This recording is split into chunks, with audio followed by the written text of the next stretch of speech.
Just noticed the back here, it got, looks like it got pretty smashed.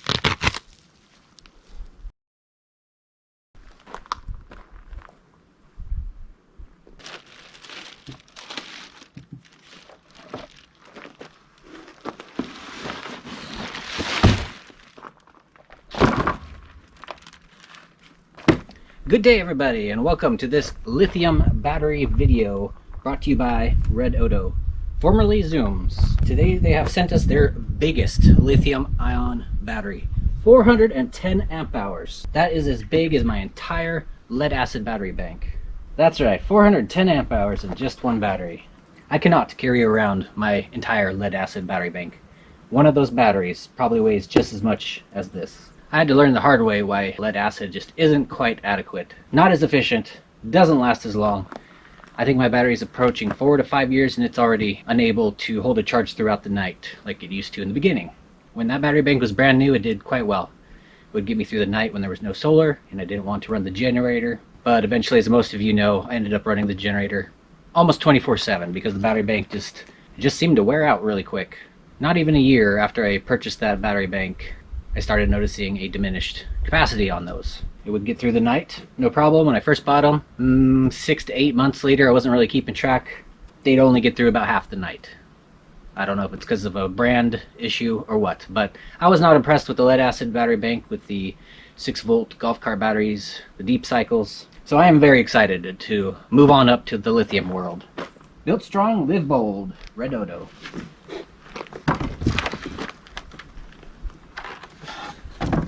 Got 2 different labels on there. It's a fancy looking battery, I like it.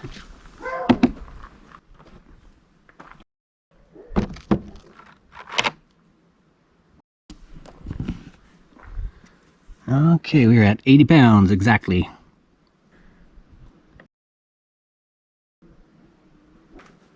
And here be my lead acids.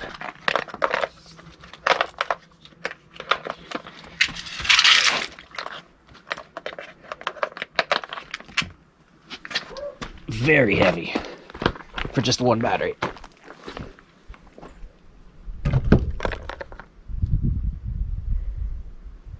Yeah, 62 pounds for just one battery. That is 240 pounds for my 400 amp hour lead acid battery bank. No way I can carry around my entire lead acid battery bank with me. That's why I like the idea of this single large lithium ion battery. I think this is a great option for those who want to have all their power in just one unit. So, why switch to lithium ion? The first reason, efficiency. This puts out a lot more power than a similar lead acid battery. 2, it's cleaner. You don't have to deal with battery acid and holes being eaten away in your pants. You don't have to remember to water it. With a lead acid battery, such as this, you have to remember to check the water, the fluid. There is battery acid and water in these things. The water will evaporate over time. If you don't remember to check that and it gets too low, you will permanently damage your battery. These are low and I haven't even been using them. I don't know what's going on. They also seep. I don't know why it's seeping, but it does. There's some in the garage that are a lot older and have been stored longer. This is what these batteries look like after they've been stored for a couple of years. I don't know the age of these, but they got moved in here a couple years ago. They are bulging, they're corroding, they are nasty. And I so look forward to not have to worry about watering the batteries anymore. It is a tedious and time-consuming ordeal, especially if you have a big battery bank.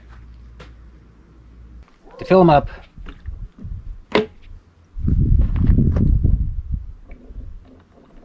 got to go to each battery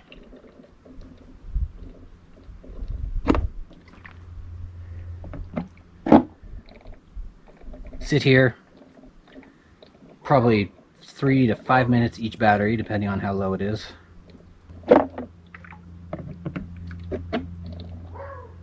And fill them up. There are other options for this. You can get a reservoir system, which has a bunch of tubes coming out to all your batteries. Though I've heard those sometimes don't work. They can leak, and it was just a whole bunch of mess I never really wanted to deal with. So I just stuck with the watering can. It is tedious, time consuming, and I really look forward to never having to do that again. I look forward to not having to deal with the battery acid and I ruined my clothes anyway, but the battery acid will eat holes in your clothes, and then they'll eat holes in whatever. They have other options with sealed batteries like a AGM battery, but I don't know much about that. I know their chargers are expensive and the batteries aren't much better for efficiency than these are. Heavy, messy, not as efficient. Lithium batteries charge 5 times faster than lead acid. They put out more power, longer. You get much more bang for your buck out of the lithium ions. We've got some links below for those who are interested in getting into the lithium game. REDODO, check them out. They have the lowest prices on lithium batteries. Yeah, these are starting to bulge too. I don't know why it's doing that.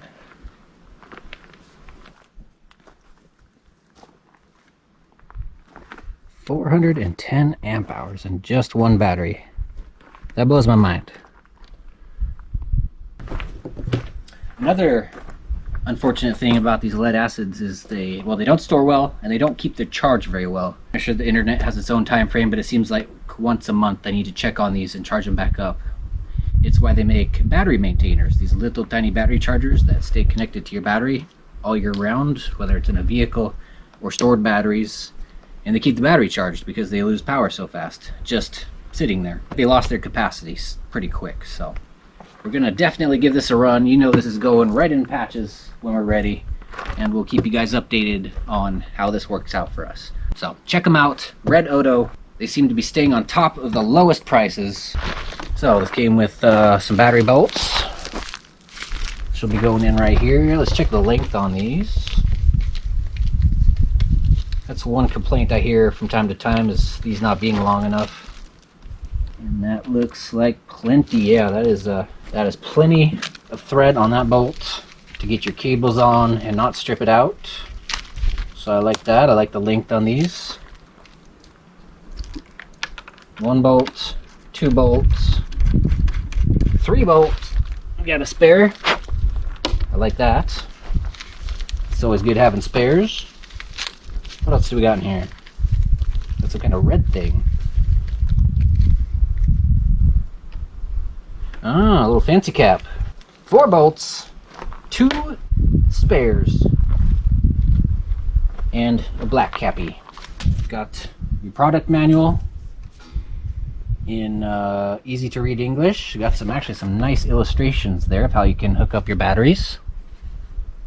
Series connection, parallel connection. Oh, we got a series and parallel connection illustration there. Got your charging modes.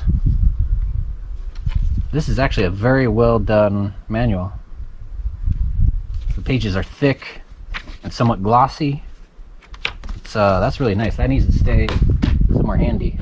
Then we got a quick reference thing here, I think. What do we got? An operating guide for beginners. Some basic stuff here. Avoid direct contact between the terminals of positive and negative wires. This is actually very well done. I like all the information they sent with the battery. A quick chart for those who are just getting into it, help you out.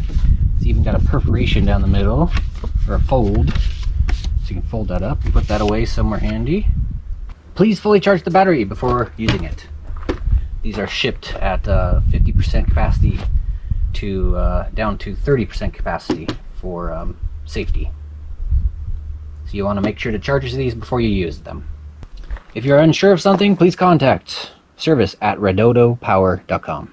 Another great thing about lithium batteries is that you can install them on their side. Definitely not something you want to do with the lead acid batteries. Out of curiosity, let's see if it's putting out any voltage yet. I've heard these sometimes come in a standby mode. You need to wake them up with a little bit of current, but let's see here. We got 13.1 volts. very happy to see the extra thick padding that these come with, since the boxes get pretty roughed up by the time you get up this hill. That was nice to see that these came appropriately cushioned. Good packaging. There's just a couple scuffs here from the shipping damage, which is actually pretty impressive. That's all there is from looking at this box that took a pretty good tumble. We're only left with a couple scuff marks. That's awesome. So that looks pretty durable. I like it. They have a battery for everything here at REDODOpower.com.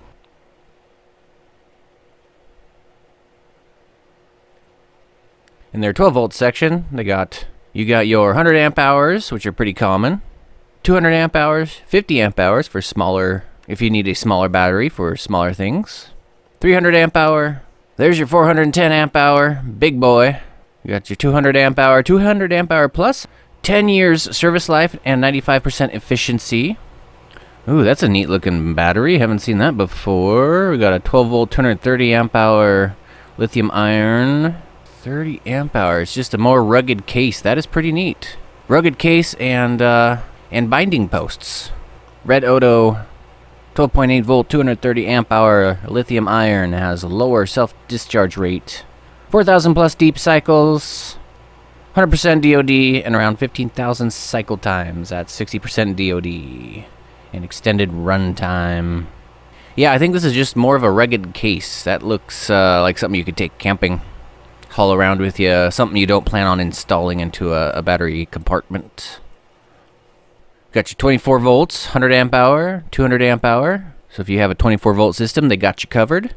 We also have the self-heating batteries. If you live in a cold state like Alaska or anywhere else it gets really, really cold, we got self-heating batteries that automatically warm themselves up at -4 to 4 degrees Fahrenheit.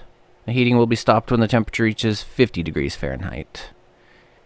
So there you got your special winter batteries. That is pretty cool. I like the design on the snowflake pattern on their battery design there. That's pretty cool. Got your chargers, bundles, and chargers if you want to get a battery and a charger at the same time. Let's check out their 100 amp hour battery, 20 amp charger. Great website. I like this. I like what I see. Lots of options. A little something for everybody. Alright, we got a pretty decent blog here by PowerSonic, which gives a good comparison between lithium and lead acid batteries. They refer to lead acid here as SLA, which is sealed lead acid, but there's no difference between a sealed lead acid battery and a flooded lead acid battery. The sealed lead acid battery just doesn't have access to the individual cells which contain the battery acid. SLA still needs to be vented, so I might just refer to SLA as lead acid, but same thing. The most notable difference between lithium iron and lead acid is the fact that the lithium battery capacity is independent of the discharge rate. The figure below compares the actual capacity as a percentage of the rated capacity of the battery versus the discharge rate as expressed by C. C equals the discharge current divided by the capacity rating. With very high discharge rates, for instance, 0.8 C, the capacity of the lead acid battery is only 60% of the rated capacity. And you can see here in the graph where we have an immediate drop off in capacity as soon as you start using the lead batteries, and then the blue line, which is the lithium iron, with a constant output. Therefore, in cyclic applications where the discharge rate is often greater than 0.1 C, a lower rated lithium battery will often have a higher actual capacity than the comparable lead acid battery. This means that at the same capacity rating, the lithium will cost more, but you can use a lower capacity lithium for the same application at a lower price. The cost of ownership when you consider the cycle further increases the value of the lithium battery when compared to a lead acid battery. From my understanding, lead acid batteries go about 5 years, and lithiums can go about 10 plus years. And we'll see here down in the graph below, which gives a good example of their cycle comparison. The second most notable difference between SLA and lithium is the cyclic performance of lithium. Lithium has 10 times the cycle life of SLA under most conditions. this brings the cost per cycle of lithium lower than SLA, meaning you'll have to replace a lithium battery less often than a lead acid in a cyclic application.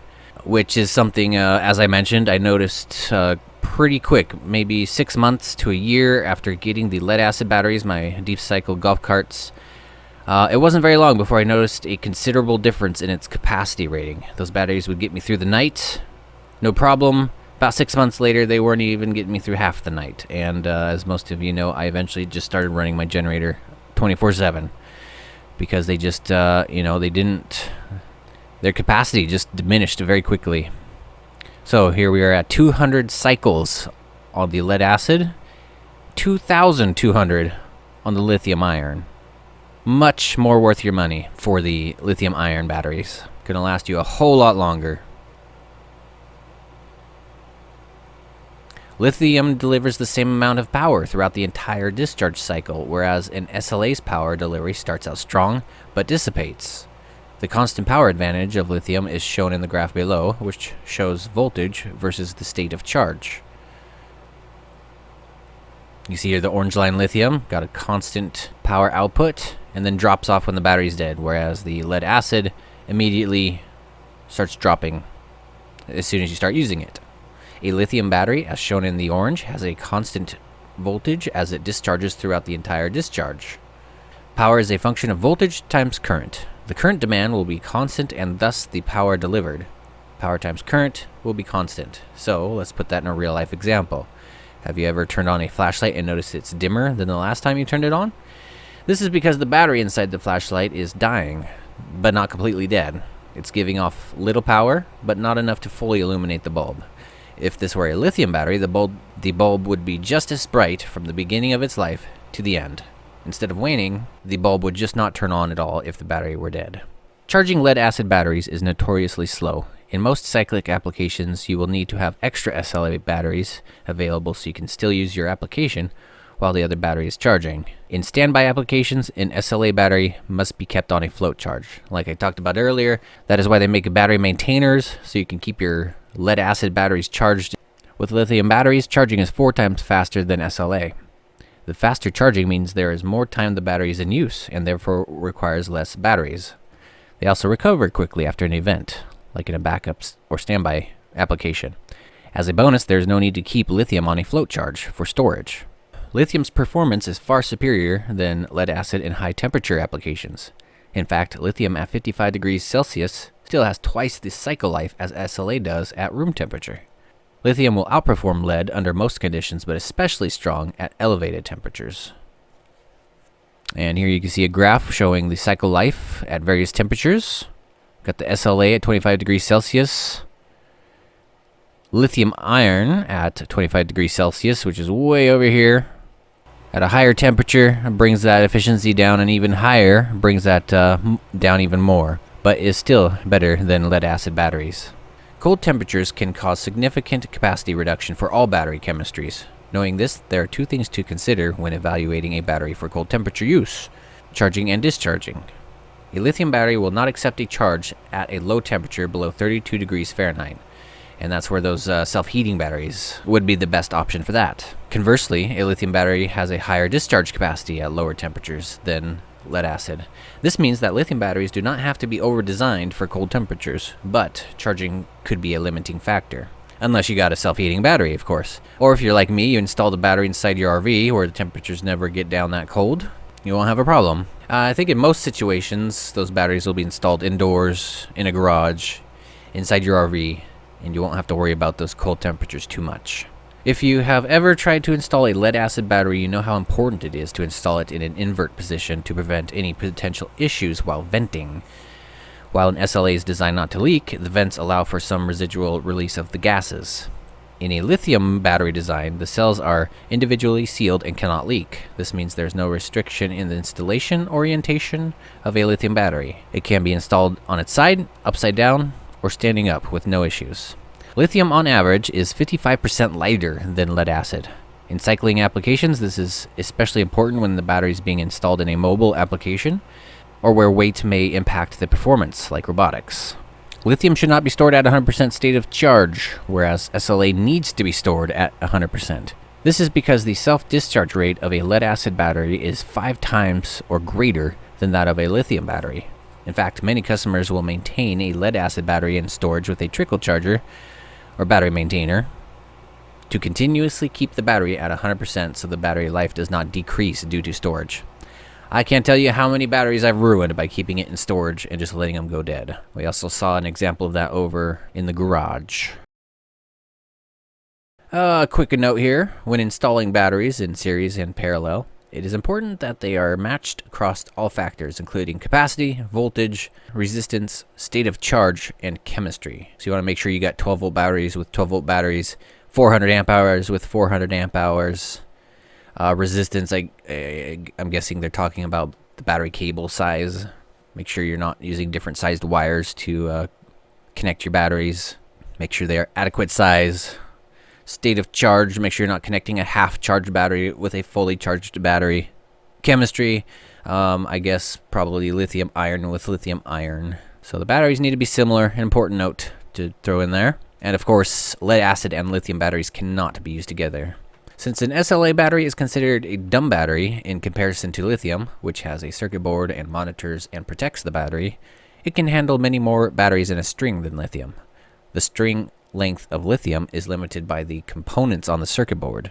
Circuit board components can have current and voltage limitations that long series strings will exceed. For example, a series string of 4 lithium batteries will have a max voltage of 51.2 volts. A second factor is the protection of the batteries. One battery that exceeds the protection limits can disrupt the charging and discharging of the entire string of batteries. Most lithium strings are limited to 6 or less, model dependent, but higher string lengths can be reached with additional engineering. The most common battery voltages, though, are 12 volt, 24 volt.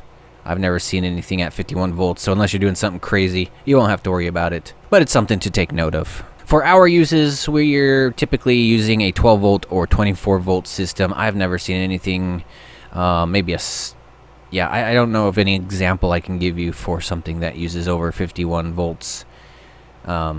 So for our situations in our RV at 12 volts or 24 volts, we won't have to worry about that.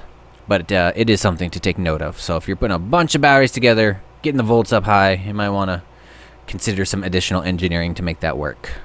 There are many differences between SLA and lithium battery performance. In most instances, lithium is the stronger battery. However, SLA should not be discounted as it has an edge over lithium in some applications, like long streams, extremely high rate of discharge, which is what you'll need for like a starting. You'll need SLA for starting batteries for your car, just because of the extremely high amperage that those motors require to turn over. And cold temperature charging, we won't have to worry about that because we got self-heating batteries over at REDODOpower.com. So, overall, lithium wins the competition, especially for its life cycle. You pay for a lithium battery and it will last you a very long time. You can see here a little graph that gives you an overview of all its bonuses. We got its life, its cycle life, high temp discharge. Does very well in high temperatures, does very well for its orientation of installation, its weight. Lithium is way better for weight, way better for constant power delivery, way better at its charge time. Storage, that should be way up there. I think it's great that you could store a lithium iron and not have to worry about charging it every freaking month. Or if you forget, then you ruin your battery. That's how I've lost a lot of lead acid batteries, is by letting their charge get way too low and then they, just turn into garbage. They both meet at the cold temp discharge. But once again, you can go over to REDODO and get you a self-heating battery. Or, like I said, if you're installing your battery in an RV, unless it's outside the RV, you won't have to worry about it. Cold temperature charging, also, those would meet up with if the lithium had a built-in heater. High discharge rate from the lead acid, of course, you can get a lot more output, like for starting your engine. But here we are talking about off-grid power systems, battery, inverter, solar, so don't have to worry about that. Need to be careful when installing the lithium in strings. Don't want to get too high in the power. You're going to start messing with the little circuits without additional engineering. So there you go, everybody. Great company with great batteries at the lowest price. Keep some links in the description as well. They got sales going on. Use the links, it helps out the channel. It's never been a better time to get you into the lithium battery scene with scheduled power outages, your standard power outages, electric vehicles shutting the grid down. These are a great investment. And stay tuned, we'll have another video coming with this where we hook it up, charge it, we'll get my inverter out and get set up so the next time we have a power outage, we'll be good to go. And then we'll give this a good test run it through some cycles and let you know what I think. We'll also eventually install it in patches, of course. So stay tuned, we've got more of this coming. Thanks for watching, bye-bye. Alright you guys, REDODO. Check them out. They got the lowest prices on lithium batteries, and they got a size for all your needs. Go check them out. Links below. Get yourself a deal on batteries and help out Class A living at the same time. Thanks for watching.